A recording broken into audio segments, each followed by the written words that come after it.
Unrivaled League needs Caitlin Clark, and they are preparing to offer her a massive deal. Angel Reese and A.A. Wilson are undoubtedly feeling the heat after Caitlin Clark finally revealed her leaked contract for the Unparalleled League, even though they believed they were in on the exclusive club.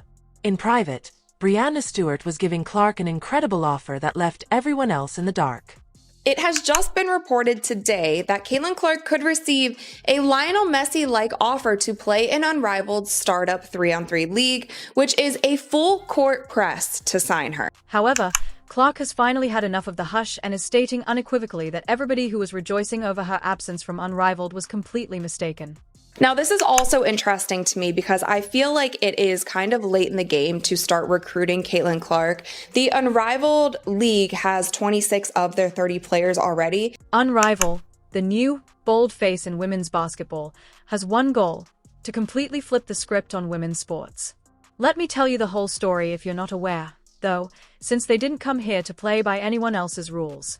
Caitlin Clark is needed for this league. It should be one of their main goals is to get her to play in the league no matter what that costs, no matter what that is going to take. Heavyweights like Nika UAM and Breanna Stewart, this is more than simply a league. It's essentially a movement. Imagine 3 intense games. The goal of the prime time coverage is to give women's basketball the kind of Showtime attention it hasn't gotten in years. The best part is that they weren't searching for any athletes to create this splash. Instead, they had one dominant name in mind from the start: Caitlin Clark.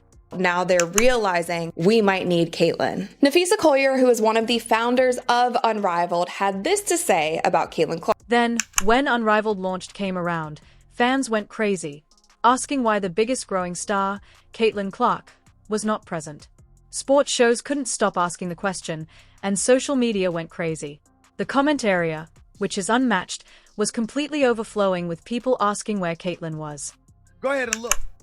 Everywhere you turn, Indiana Fever's breaking. You don't see a rookie pull every day. I mean, it felt like a kick in the face to most fans that she isn't even on the beginning roster for the largest new league around, even though the crowd is so large that arena attendance climbs by 50%. It's as if Unrivaled didn't perceive Clark's worth. Or worse, they believe they could make their big premiere without her. It's definitely upsetting. I don't think nobody in our league should be facing any sort of racism, hurtful, disrespectful, hateful comments and threats. It's brand new. It's going to be hard to get eyeballs on it. All of these, the WNBA is in their 28th season and it's still a new league. Like, it's hard to get the kind of virality, viewership, all the things that you want right off the bat. And especially if you don't have a big name or a big draw. However, No Stewart and her exceptional staff were fully aware of their duties. One of the league's co-founders, Breanna Stewart, is no stranger to a well-timed reveal. She didn't keep Clark's involvement a secret by accident. Rather, their plan was to keep the fans guessing and then surprise them with the news when it mattered. They didn't want Clark's deal to overshadow everyone else on the roster too soon, so they were creating tension and setting the stage so that when Clark's news finally came, it would hit like a ton of bricks. The kind of physicality and double teams and face guards and all of those things that she was receiving on the court, but also all of the noise, all of the drama, all the media circus surrounding her off the court, that just had to have been so much to handle. Caitlin Clark was offered a staggering $75 million to join Unrivaled, and the moment those leaked details made headlines, it was like an earthquake in the sports world. The deal was intended to make Clark the official face of Unrivaled, a player ambassador marketing machine. And she got it all: a sizable guaranteed salary, endorsement deals, exclusive TV rights, and even a front row seat in Unrivaled. Big plans to expand internationally. She should be one of the top paid players in the world just for the sheer numbers that she's bringing. The whole point was to avoid stirring things up too soon, but once the numbers were out, they hit like a tidal wave for perspective. Stewart and her team knew this deal was so big that the second other players got a whiff of it, they would start talking about renegotiations or perhaps even feeling a little left out. A.A. Wilson, the current NBA MVP, earns about $230,000 annually. The type of contract that shouts new level like no one's business is Clark's. To drive revenue so we can give the players extra income opportunities. I had to educate the players. They're like, good, 75 million divided by 144, pay us. To put it in perspective, the WNBA averaged about 657,000 viewers per game in 2024, with Clark at the center. With an unmatched recent deal with TNT, It's evident they're serious about making women's basketball a primetime sensation. We're talking about over 45 televised games and a full-thrust attempt to draw in viewership that even the WNBA hasn't mastered. Unrivaled is betting she can double that and then some.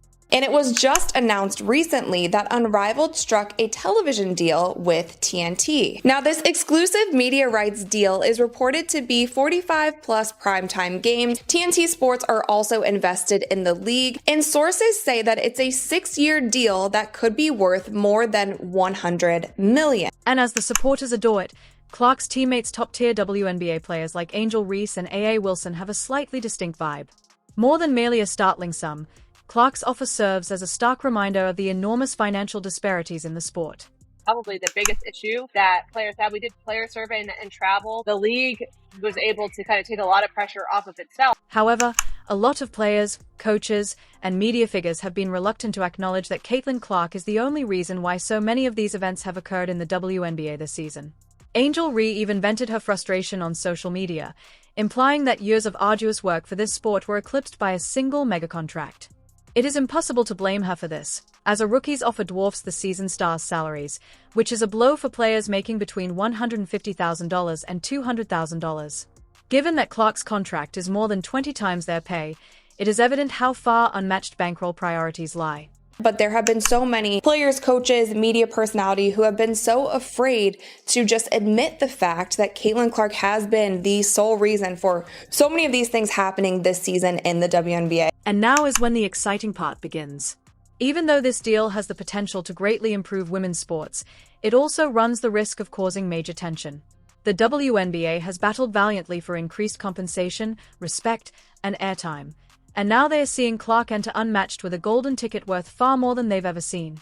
It's easy to understand how this could incite animosity among players who have spent years developing the sport to see a rookie like Clark suddenly in a league of her own, both financially and physically. Yeah, what's the headline? It says, we're not asking to get paid what the men get paid. We're asking to get paid the same percentage of revenue share. Caitlin Clark isn't just any player, though. She's become a full-blown sensation and a veritable marketing gold mine. Her first season in the WNBA demonstrated why, as the league has historically struggled with lower attendance than its male counterparts. But we didn't want to rush into it because we wanted new owners, like new ownership groups. Anyone who knows sports here knows, like, it's a slog to be a sports owner. Thanks to the Clark effect, arena attendance increased by 50%. Fans flocked to see her magic on the court.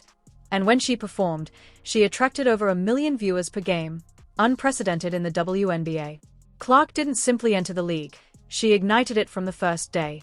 Her highlights became popular videos on the internet, and her presence captivated viewers long after the buzzer sounded.